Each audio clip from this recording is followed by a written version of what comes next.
Omwaka 1966 omwezi ogwokutaano ng'ennaku z'omwezi 24 terulyerabirwa mu Uganda okusingira ddala mu Buganda.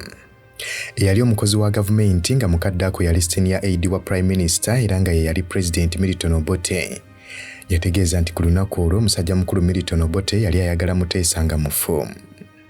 Aide wa Milton Obote agamba yawulira okwogerezeganya okwali wakati w'Obote ssaako ne Idi Amin gone yali omuduumizi w'amagye akadde ako. Bano mu kwogera amagye ga gavumenti ssaako n'abakuumi ba Kabaka bwali buli mu kubeefuka. Era nga Idi Amin yali aze kutegeeza Milton Obote nga bakuumi ba Kabaka bwe bafunze ekyonga nga bakyabalemesezza. Ono yategeeza nti mukadde ako ye n'Obote baali mu ddirisa erya State Lodge Nakasero nga bagezaako okulaba ekigenda mu maaso. Naye lwakuba nti enkuba yali etonya nga balabamu kago kampozi n'okuwulira emmundu eziseka. Bano nga bali mu kwekkaanya we Amin we yatuukira ng'ali mu jipu era nga yali yeevuga yekka nga we yategereza Milton Obote nti abakuumi ba Muteesa babalemesezza okutuuka ku nju ye. Obote kwe kubuuza kiki beetaaga okubeera nga babawangula. Amin kwe kumutegeeza nti amusaba lukusa ye nga Commander in Chief abeere nga amukkiriza bakozesa ebyokulwanyisa eby'amaanyi basobole okusaanyawo abakuumi ba Muteesa baali babalemesezza. Obote awatali kulonzalonza yakkiriza era bw'atyo Idi Amin n'addayo ku lubiri ng'era waayita akaseera katono nnyo okubwatuka okw'amaanyi ne kuwulirwa. Aide w'Obote yayongerako n'ategeeza nti obunkenke obw'amaanyi bwali ku State Lodge kubanga omukulu Milton Obote yali ayagala okumanya ekyali kigenda maaso mu lubiri. Obote yali ayagala kumanya obanga ddala kituufu Muteesa mufu oba tannaba. Kubanga mu mirambo gyonna gye baali beekenneenyeza ogwa Muteesa baali tebagulabamu. Olwo ku makya ng'essaawa zoolekera mu mukaaga ogw'emisana, Obote yasindika aide we mu lubiri okubeera ng'alaba embeera nga bw'eri. Ono yagendera mu helikopita ng'atya okukozesa emmotoka kubanga baali bamanyi nti waliwo ekiyinza okumutuukako singa akwata emmotoka ya gavumenti n'agivuga okugenda ku lubiri akadde ako. Ono Obote yali amukutidde okubeera nga yeekenneenya emirambo gyonna egyali mu lubiri okulaba oba mwalimu ogwa Muteesa. Ono agamba yeekenneenya emirambo gyonna okuva gumu ku gumu. Era ono akakasa nti bukyanga abawo talabanga ku mirambo mingi gyenkanidde awo ku egyo gye yalaba mu lubiri kubanga abantu bangi nnyo abaali battiddwa. Wabula ate ku ludda olulala nga bwe byali, musajja mukulu ayitibwa Musisi ono yali mukubi wa ngoma mu lubiri. Agamba nti taata we ye yali akulira abakubi b'ebivuga mu Bwakabaka bwa Buganda ekyamuleetera okubeera ng'atendeka mutabani we Musisi era nga Musisi olwayiga yafuna omukisa okubeera nga naye abeera mu lubiri. Musisi ajjukira bulungi nnyo ebyaliwo mu 1966 mwezi ogwokutaano ng'ennaku z'omwezi 24. Ono agamba nti gali masekkati g'ekiro eky'ennaku z'omwezi nga 24.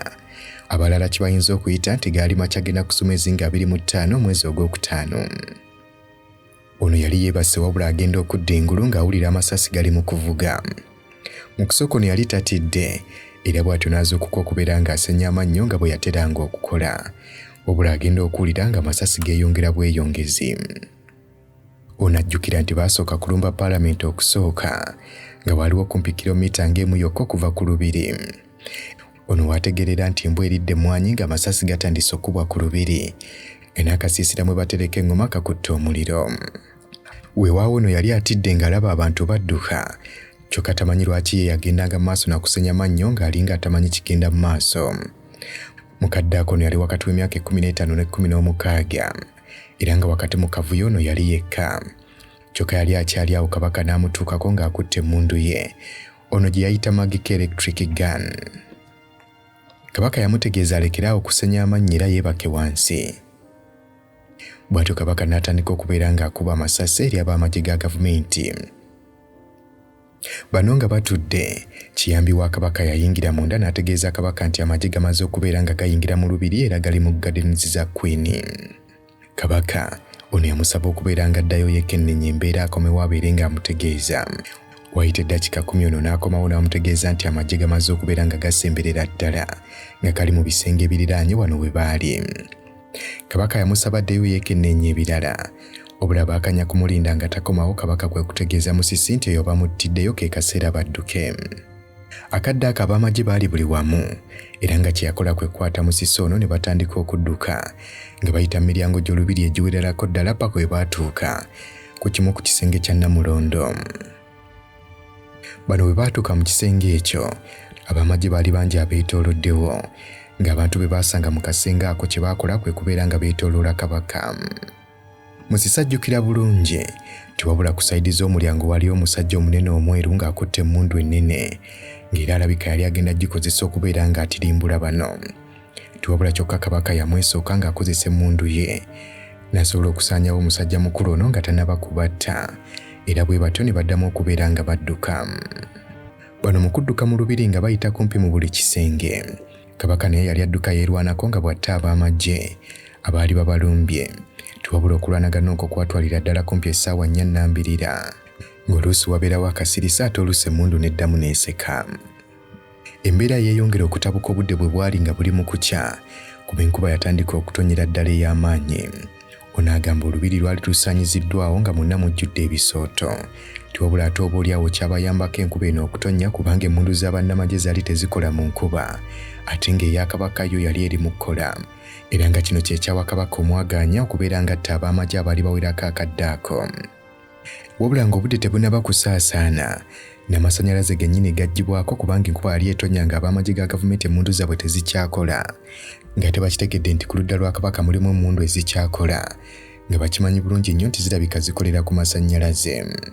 Bano kwe kusalawo okubeera nga amasannyalaze bagaggyako ng'era mu budde obwo, ng'era mu kugaggyako essaawa zaali 8 ogw'ekiro emmundu ya kabaka we yalekerera awo okubeera ng'ekola, era bano we bategeerera nti kabaka ke kadde okubeera nti adduka. Kabaka yabuuka geeti emu bw'atyo n'adduka, n'aleka Muteesa emabega, era nga kabaka yali kyajja adduke ab'amagye ne bajja. Omu ku b'amagye olwatuuka ku Muteesa yamutegeeza atandike okudduka, kyokka Muteesa agenda okutunulatunula ng'alaba buli adduka yakubwa amasasi. Ono kwe kulengera omukyala yali awanise emikono mu bbanga wabula nga yeetattibwa, ne Muteesa kwe kusalawo okukola kye kimu. Muteesa yakwatibwa ne banne ne batandika okubatulugunya, nga bwe bababuuza kabaka ludda wa gy'ali.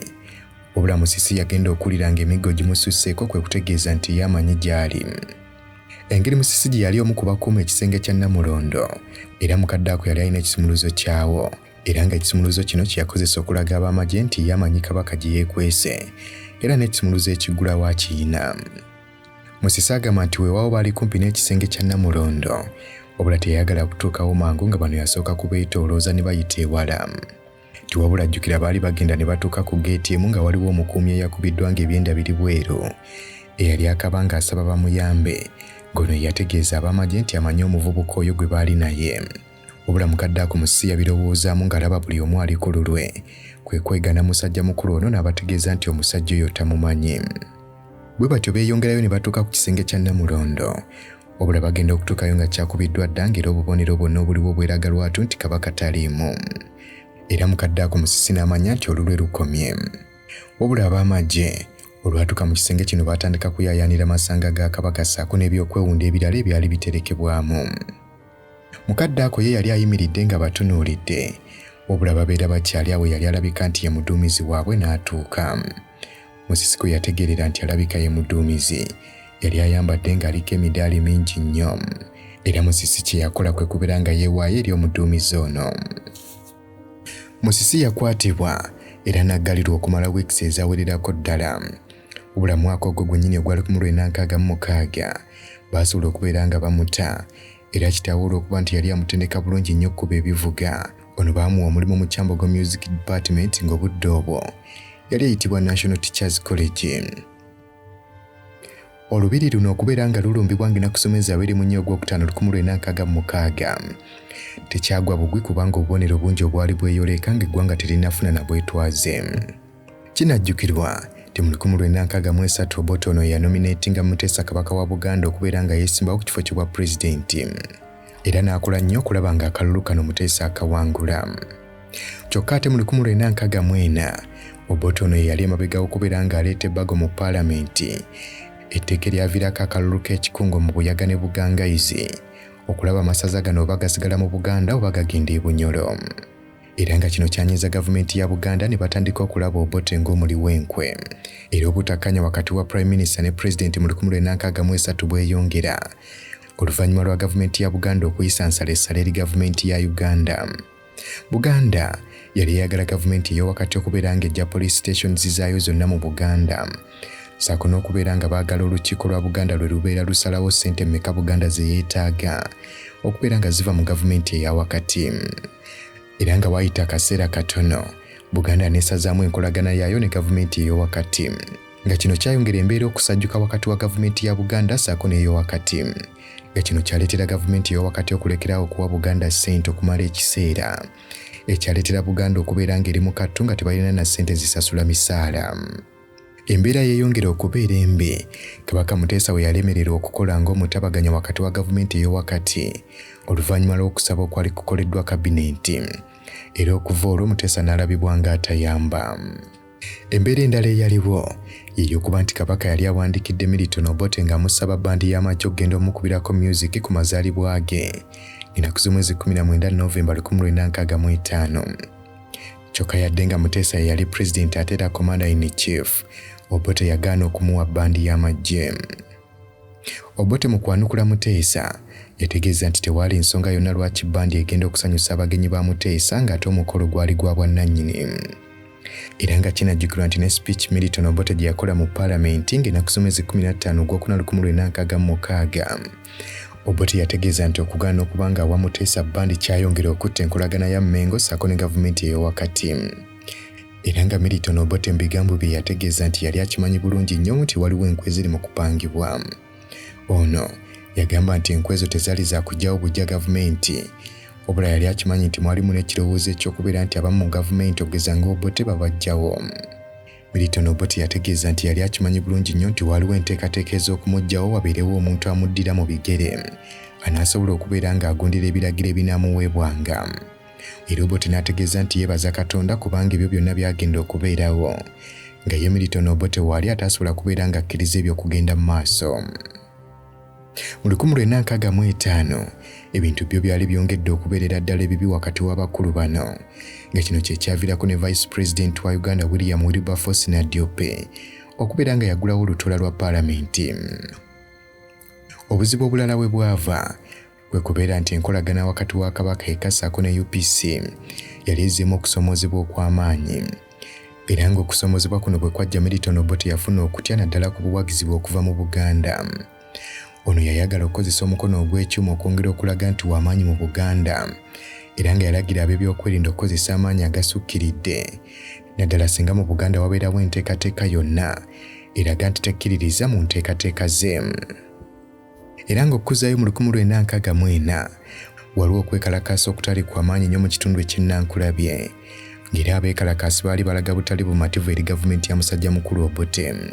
Wabula ab'ebyokwerinda bakozesa eryanyi erisukkiridde era okukakkana ng'abantu 6 battiddwa, ng'abaana 2 ssaako n'abantu abalala 3 amasasi g'abasanga mu maka gaabwe.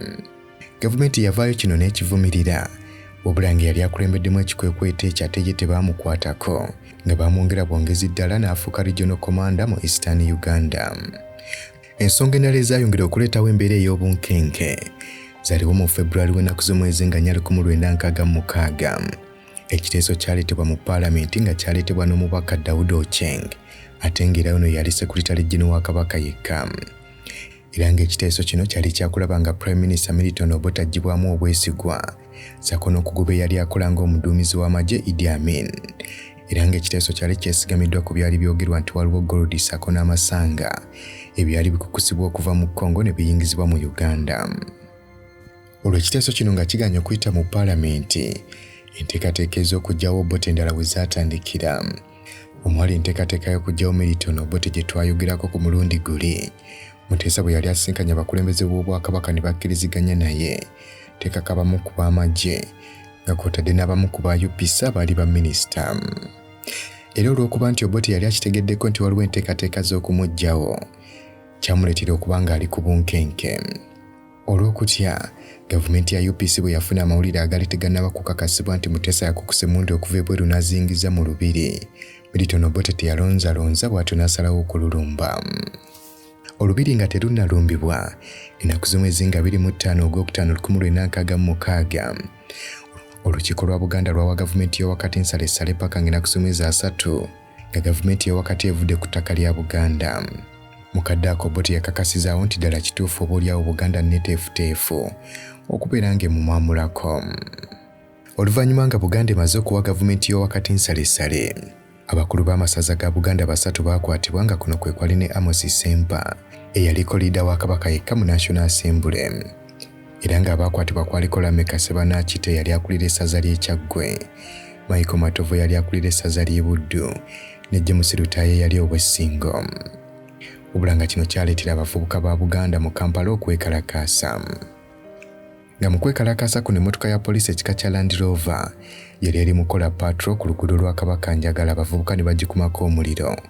Wabula nga abasirikale baasobola okuvaawo nga tewali afunye kisago. Olwo gavumenti bwe yalaba nga wabaluseewo okwekalakaasa mu Kampala, Mukono ssaako ne Mubende neeyongera okubeera ng'etya, nga balowooza nti Mmengo n'eteefuteefu okubeera ng'egenda mu lutalo nabo, kubanga n'engoma ggwanga mujje yali emaze okuvuga mu bitundu eby'enjawulo mu Bwakabaka.